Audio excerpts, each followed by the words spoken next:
Well, welcome back to my YouTube channel, Mispronounced Adventures, and this is part 2 of my engine preheater video. Or I've been installing second-hand Webasto Thermotop Vs. This is my 99p one. I got this off eBay for 99p from a scrapped Land Rover Discovery. I've also got one I paid £27 for of eBay, which looks far nicer, and that's getting installed as an engine preheater for my van, which is going to heat up the van. Part 1 of this video showed how you get these to function, because you can't just put power to them and they turn on. There's a few different things you need to do. You need particular pumps. So watch part 1 to figure out how you actually get these working. Part 2, or this one, is going to be me integrating this as an engine preheater for my van, which also probably will work for other styles of vans as well, as engine layouts to a degree are sort of similar, so the process will be the same. So let's go from there. So after trying to figure out how to install the engine preheater and finding no information about it, one of my subscribers messaged me and said it's standard to be fitted on the Nordic transits. So I went on the Ford 7Zap website and changed my language to Finnish, which I don't know if that's actually going to affect it, and managed to find the auxiliary heating information for my transit and how to fit the auxiliary heater. So they use an Aspara one, Dispatcher one, but the same principle applies, and it just seems it's just inline on the return from the cabin heater with 2 hoses, so I can just make my own. And then this is underneath the footwell. Right, so looking at the schematics or the plan, this is the hose I'm going to be using.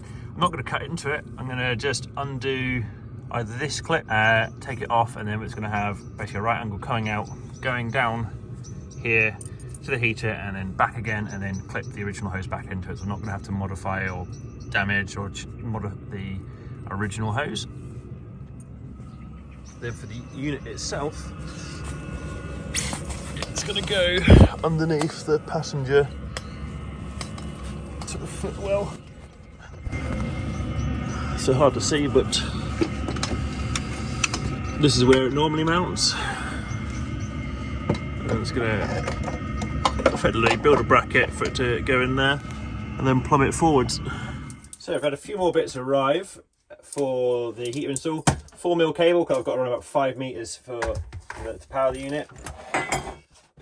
The unit itself, I've got a bracket for it. This is the bracket for the Thermotop C, D and Z, which doesn't actually fit here, but doesn't matter, I can just drill the holes in the right places and this plate will mount on nicely. And the 2 parts I was wondering about how well it would work have turned up, and this is how I'm going to be mounting this into the system. So this is the return, or the cabin heater sort of exchange. This is where it plugs in from the engine bay and goes into the cabin heater, and this is the return. And it's got a quick connect fitting on the end of it. So on the cabin heater return, I need this, opposed to going straight back into the loop wherever it goes, it needs to come off, go down to the engine preheater, and then come back and join back into the system. Being a quick connect, it means I can unclip the current straight connector, clip this into the engine cabin preheater, and that's that plumbed into the system with my own coolant hose on the end of there. And then the return hose can be plumbed into the end of this, coming back, and then the original straight connector from the engine loop can go on there. So all quick connect fittings, and actually only 2 fittings into the engine's coolant system. And it will be completely reversible as well, so I won't have to cut into any engine pipes, engine coolant pipes or anything like that. It's just using the quick connect fitting system which Ford uses. These were just bought off the Ford eBay. Appreciate this is probably not the easiest to see, but that's the current quick connect fitting, and that's that part I talked about. So once it's got my own pipe on it, I can take that quick connect off. That can get plumbed into there, run down to the heater, which is going on down at the bottom of the engine near where the passenger footwell is. And then the return is going to be coming back up from there. We're only going to be using one of these. Back up from there, and then this original pipe can get turned and clipped into the end of there, and then all the pipes tied up and stabilized. But that should be just 2 connections to be able to put it in. It should be really simple. So let's start preparing all these parts.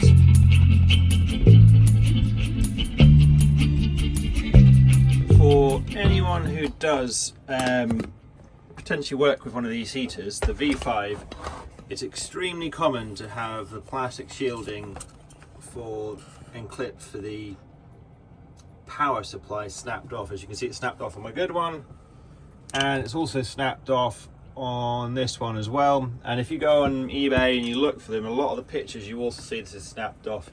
And it's a common occurrence because the clip is basically impossible to get to, and anyone who is disassembling them, as in like a scrapyard parting them out, don't care. So they either cut the wire off or they just pull it as hard as they possibly can, and usually it snaps off there.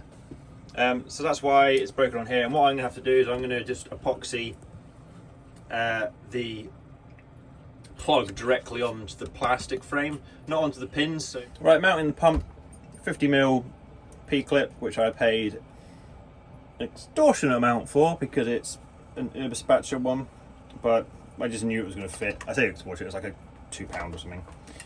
It should just be able to go on there and then put a bolt down, and that's just how that pump's going to get held on. Right, well, that screw's too short, but if at first you don't succeed, give up and try something different.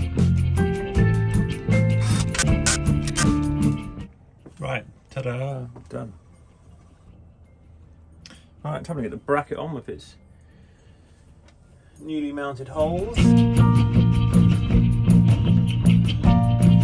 That looks like something from Star Wars. Pew! Right, one of the things I did want to bring the attention to was the exhaust. So this is a Webasto exhaust, or actually it might be a exhaust from a auto turn. However, way too big for that.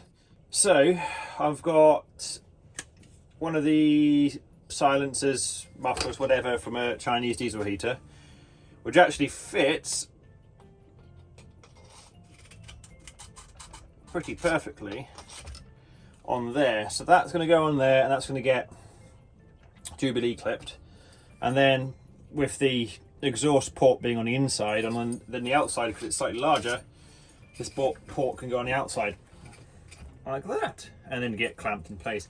I don't believe having the exhaust here is problematic. Normally you would have an exhaust pipe and then the suppressor, but I don't think it's going to cause any issues with the combustion because it's not going to increase the flow, it's just swapping it around. And then that can be tidied up and pinned wherever I need it to be pinned on the van. So the whole electrics for the unit, I'm going to be housing it in here, and it's not changed too much from the original test bench.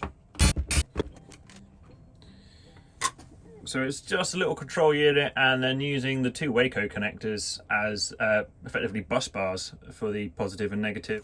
Right, so this is practically underneath where the heater's going to get mounted on the other side of here.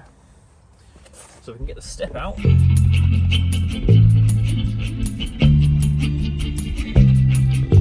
That was enthralling. So this is the reason I want to get here. This is a nice little gland I can use. So the diesel heater is actually going to be mounted here on the opposite side of this panel, which means I can then run all the wiring up here to join this loom to then run to the back of the van. This might not actually add much to the video on installing the heater, but I think it's a cool way to run wire into conduit, split conduit, spanner, and then just work your wire down it.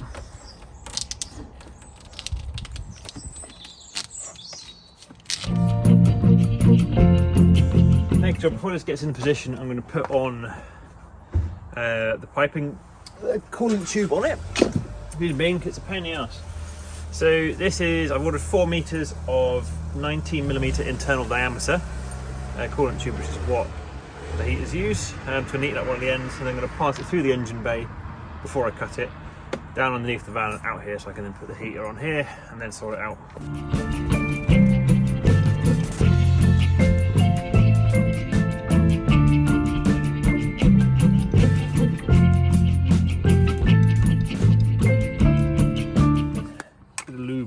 Necessary. So I'm just going to use a little bit of fairy up washing liquid stuff.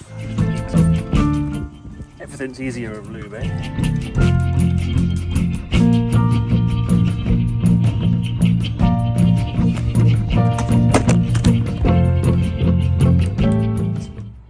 On, that was definitely easy and not a pain in the arse at all.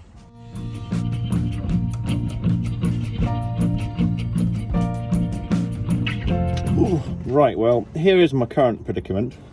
I am deep inside the engine, trying to get these two hydraulic hoses pinned in the final location. So I've got them pinned up there, and then I need to get these ones in and the pin lower down, just need to tidy them away here. I'll try and show you how I'm going to do it. Right, this hole here, from looking on the Ford diagram, is actually the mounting point these hoses get run anyway. So normally they put like a riv nut in there. I don't have a riv nut, so I'm going to thread a bolt through this hole and out there, and then I can mount the cables to there by running a bolt directly through it, basically working a little bit like a captive nut. Let's see how well that happens. My plan to do this is I'm going to run a wire, one would hope, through there. Because all of my plans clearly work out, I've taped a bolt and the washer to the end.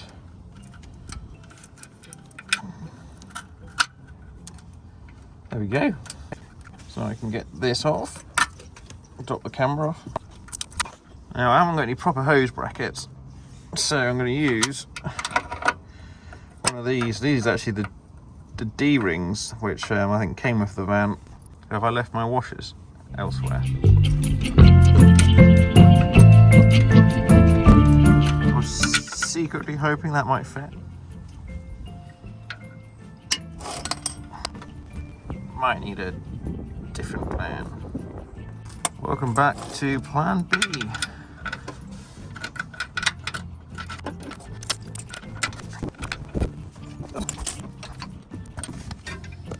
You get the idea. Coolant pipes run. Need to tidy this up a little bit. Up there. Across there. And then up there, so generally they're not rubbing against anything. Get underneath there. Yeah, going well.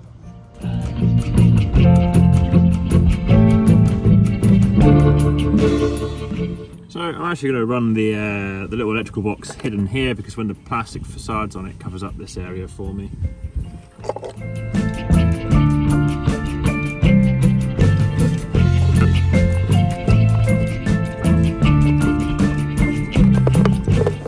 There we go. I will tidy up all of this after I know it's working. Right, next job on installing this engine preheater. This is a Y fitting. So at the minute I already have the auxiliary port in my Transit in use, because I've got a diesel air heater. That's what heats the habitation area. So what I'm going to do is I'm going to tee off the feed for that with this equal Y. One's going to go over to the diesel heater as normal, and the other one is going to go to the engine preheater. This should not, because they're both going to be dosing pumps, they shouldn't allow one heater to pull fuel back through, because there's going to be no way to pull it through. So the easiest way for it to pull fuel through is going to be directly from the fuel tank. I put a bunch of clamps on here, but this is a 6mm Y, and then I've got reducers which are 6mm to 4mm reducers, because I'm going to be using the 2mm internal diameter, 4mm external diameter fuel line, which is from the Aspira units, Urbispatcher units even. Webasto actually use a slightly different fuel line. It's still 2mm internal diameter, but it's 5mm external. However, I didn't see any reason to use it, since I've got blue and the internal diameter of both is the same. Of course I'm one fuel clip short, because it wouldn't be a video if I wasn't one fuel clip short. Right, I'm going to dump under the van and fit this all in. You don't need to see that, because all I'm going to do is cut some blue pipe, put it in there, there and there and there, and tighten it back up again. Right, that's that all plumbed in. I need to tighten all the fuel line back up and then tie it to things so it's out of the way. And on to the next step. Right, time to get the exhaust on.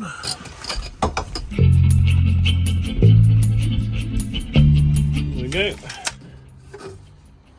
Well, to be honest with you, this is the bit I am the least sure about, but looking at the graph and the diagram, the hot hose leaving the heater goes in there, and this hose goes into the heater. So I guess it's time to cut it off and start.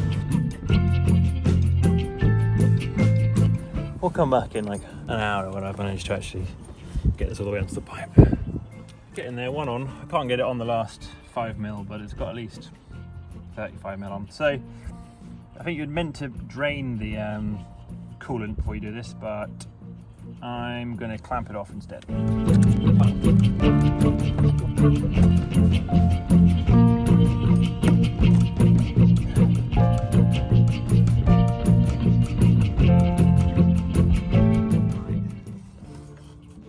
It's all in there. That one's down there. That quick connects all nicely on around there, back in its normal loop. Just need to undo this clamp. So I think what I'm going to do is I'm going to start the engine quickly, because I want to just make sure there's liquid in these pipes, because I don't think there is any yet. Okay, so minor setback. So I just unplugged this for now, and I plugged the old bit back in, which is the great thing about the way I've done it, is it's easily reversible, because whilst none of these are leaking at all, I can't say the same for this. This is yeah, leaking considerably. Annoyingly, it's not even my connections, it's not even these bits, it's the 90 degrees which go into the heater on the support plate. So Freedom Strider have come to my rescue. This is a part I need, and yeah, that's not my van. Sam and Polly of Freedom Strider were next to my van. They gave me a part which I needed. Brilliant. So if you don't watch them, they've got a hydronic system for their van, using a similar type of unit, but only for all their sort of hot air and hot water. So they've got loads of spare bits of plumbing and parts for me, which are brilliant. So go give them a look, check out their channel, loads of cool videos on there, and let's get back to getting my van working.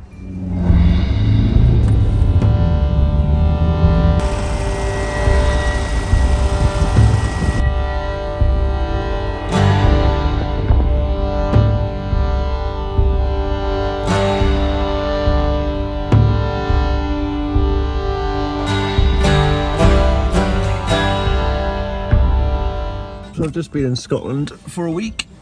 Unit seems to be all happy and the pipes seem to not have rubbed. So let's get this section off and replace those, and hopefully get the unit finally working. This is the culprit. As you can see, the lip is gone. So I've had a new kit arrive from a website I put down below. I can never pronounce them. But it has a new plate, the O-rings, new bolt, and more importantly, the connectors. So yeah, that's the new one versus the old one.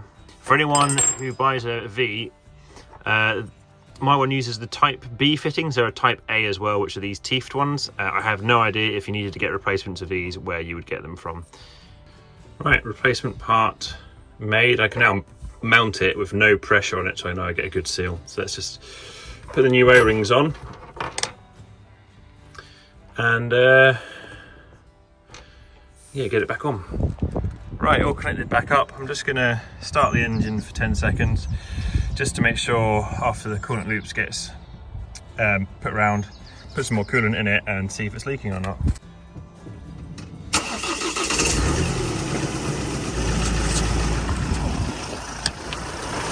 Right, does not appear to be leaking from anywhere. Well, we've got the thermal camera running. You can see, because I turned the engine over a few times on testing, that the engine's partly warm but only 30 degrees. So we'll be looking at heat coming from these coolant pipes here, and I don't know where it's going to go. So we're going to turn the diesel heater on for the first time and see if it works. And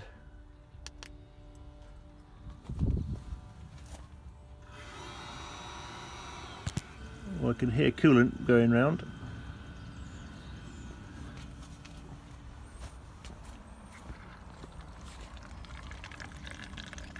I can hear coolant going around here as well. There's probably still air in the system.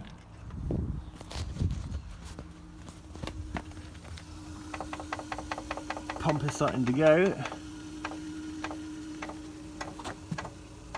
Bit of warm air coming out of there. Right, you can see these are starting to change colour already, presumably it's just pumping around some of the residual heated liquid. Oh!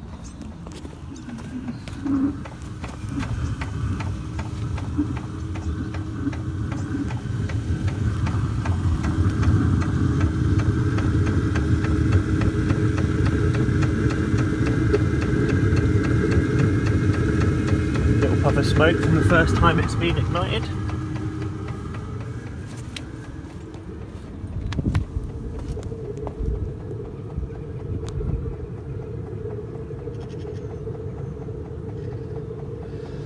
So the engine's been off for a few minutes, so any additional heat over this area is going to be a result of the diesel heater. Right, we can see that these coolant pipes are already getting hot.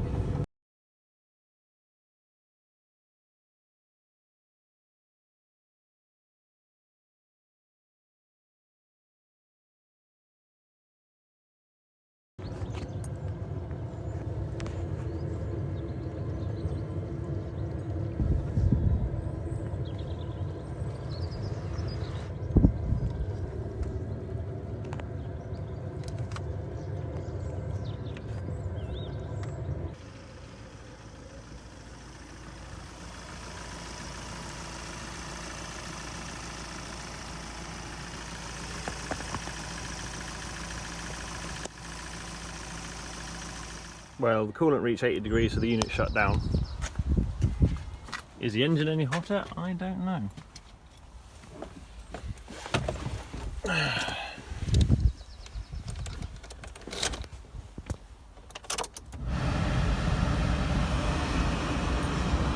cabin temperature, the heat is already hot, but the engine is not.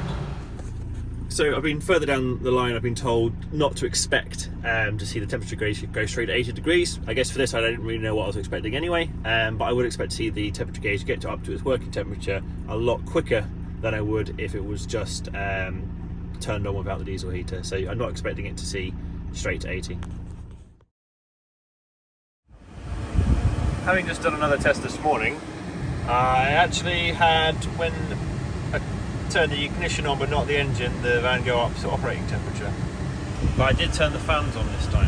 Final few thoughts. One, it works as a cabin heater as well, which is what they're also used as. So it means immediately after the engine coolant is up to temperature with the diesel heater, you can turn on the cabin heater and get heat from that immediately, and it's also heating the engine. When the engine is on but the diesel heater or the hydronic heater is off, the circulation pump isn't turning. However, that doesn't block the flow because circulation pumps don't seem to add much resistance when they're in the off mode, which makes sense because the liquid can just bypass the fins of the circulation pump. And I think there's quite a few ways you could actually set this thing up. If you wanted to do like I did, I've got my aux beam control panel, but the other options are you could have a normal switch or even like maybe a timer if you wanted it to come on every morning at a set time.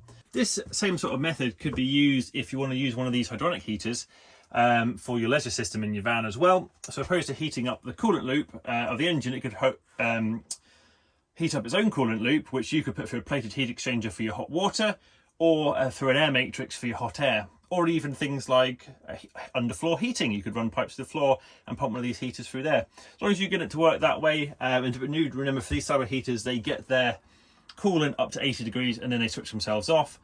And then they come back on again when they drop below a certain temperature, so that's how they work. And I was surprised at how not scary playing with the coolant loop for the engine was. I thought that was going to be the scary bit, but in the case of the Ford, it's just two quick connect fittings. And I don't see why it can't be done in the same way on multiple other vehicles by accessing the cabin heater part of the loop. I did think I was going to see the radiator and the radiator coolant loop get warm, but I've been told that that's actually thermostatically controlled by the van, and that is closed normally until the van's engine is up to running temperature normally, when the engine, just to prevent so the engine can get to its running temperature quickly.